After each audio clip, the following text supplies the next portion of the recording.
Shabbat Shalom, nous allons étudier cette semaine la Parashat Vayetze qui contient énormément de sujets différents et compliqués. Le départ de Yaakov Avinu, le séjour de Yaakov Avinu à la Yeshiva, le séjour de Yaakov Avinu chez Lavan, le double mariage de Yaakov et finalement le retour éventuel, le début du retour de Yaakov Avinu vers ses parents. Donc nous allons nous attarder sur un petit point puisque la paracha est très vaste, sur le mariage de Yaakov Avinu. Le Midrash dit que Lavan a eu deux filles et Yitzhak, Rivka, ça veut dire, a eu deux garçons, le grand à la grande et le petit à la petite.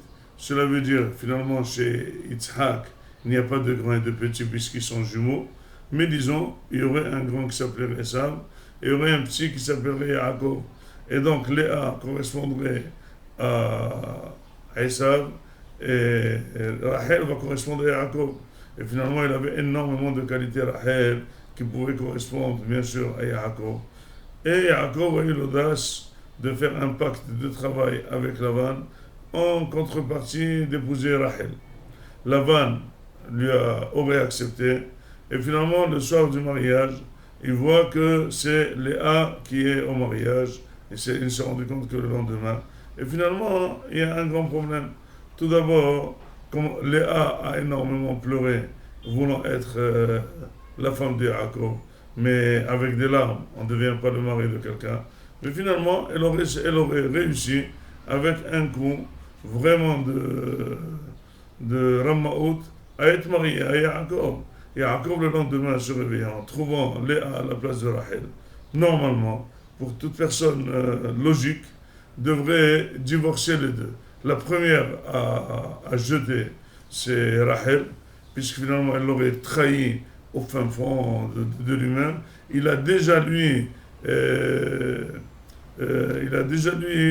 compris peut-être que son père va lui faire ses drames hautes, et finalement il a déjà donné des simanim à Rachel pour pouvoir être sûr qu'il n'y a pas de coup. Finalement, Rachel, elle a vraiment fait le coup, elle a donné les simanim à Léa, et c'est Léa qui est rentrée à la place de Rachel. Finalement, le lendemain, il devrait divorcer les deux femmes, et on va remercier. Qu'est-ce qu'il va faire avec Rachel? C'est une femme qui est malhonnête. Léa, c'est une femme qui ne voulait pas. Donc finalement, pourquoi il va se marier du tout dans cet état? C'est quel état de mariage? Il lui dit, Yaakov Avinu, bon, ok.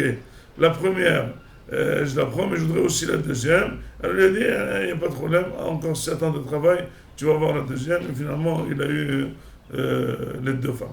La question qui se pose, qu'est-ce qui s'est passé dans la tête de Yaakov Avinu de vouloir accepter deux femmes? D'abord, une petite parenthèse. En principe, ce qui s'est passé, c'est qu'il a compris que finalement, lui, en ayant acheté la Bechora, c'est lui qui était réellement le Bechor. Puis c'est lui qui était réellement le Bechor. Donc lui, il représentait deux personnes. Il représentait la partie qui s'appelait Esav en achetant la Bechora. Il représentait sa propre partie. Et donc finalement, lui, en achetant la Bechora, il a acheté aussi le Zivuk du Bechor. Et donc finalement, il se présente à Lavan en double personne, en Yaakov et en Esav qui est le Bechor. Maintenant, par acte de politesse, quand Esav et Yaakov vont se marier, puisque Esav est supposé être le plus grand, c'est Esav qui va se marier le premier. Et donc finalement, Yaakov, avec le chapeau de Esav, va se marier avec la correspondante à Esav qui s'appellerait Léa. Et après que Esav s'est marié, ou le correspondant d'Esav s'est marié, et bien c'est le deuxième qui s'appellerait Rachel, c'est le deuxième mariage. Et c'est pour ça qu'il a eu deux femmes. Ça, c'est une parenthèse. Mais le fond du problème était comment il a accepté d'épouser deux femmes, surtout, chacune aurait un défaut, comme on l'a expliqué. La réponse est claire. C'est qu'on dit, tout ce que fait Akadosh Baruch Hu, c'est Akol Letova. Le Midrash raconte l'histoire de Rabbi Akiva, qu'une fois qu'il était dans un village, et finalement, il y a eu un lion qui aurait mangé son âne, un chat qui aurait mangé son coq, et du vent qui a éteint le feu. Et finalement, il a dit et la nuit, il y aurait eu là-bas des gangsters qui auraient pu le tuer. Et Baruch Hashem, grâce à ça, il a été sauvé. Il est venu au Beth Midrash, il a dit à ses Talmidim que tout ce que fait Akadosh Baruch Hu, Hakol le Torah. Le Ben Ish Chai dit, qu'est-ce qu'il a appris au Talmidim? C'était son principe toujours, c'était sa Torah. Rabbi Akiva, qui disait toujours que comme Machasé Akadosh Baruch Hu le Torah, lui ont demandé les Talmidim, mais quelle nouveauté il y a? Ils ont dit que jusqu'ici c'était théorique, aujourd'hui c'est pratique. Dit le Ben Ish Chai, qu'est-ce qu'il a fait à Rabbi Akiva de spécial pour signifier Hakol le Torah? Qu'est-ce qu'il aurait pu faire? Alors, dit, faire revivre l'âme, c'est difficile. Faire revivre le coq, c'est difficile. Mais la bougie, comme il a pu l'allumer avant avec des allumettes, il aurait pu la rallumer. Mais finalement, comme il a vu qu'elle s'est éteinte, il s'est abstenu de la rallumer. C'est ça ce qu'on dit quand c'est quand quelque chose arrive à la personne. Même s'il peut remédier, puisqu'il voit que c'est Yad Hashem, il ne faut pas bouger, il faut laisser. Et Yaakov Avinu, finalement, il a fait un jeu extraordinaire. S'il aurait épousé Rachel, Rachel serait Akara, il n'aurait jamais eu d'enfant.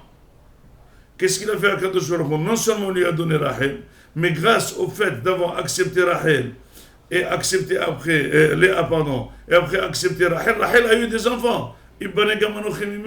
Finalement, le fait d'être Tamim et de se laisser rouler, ça lui a amené tous les 12 Shvatim.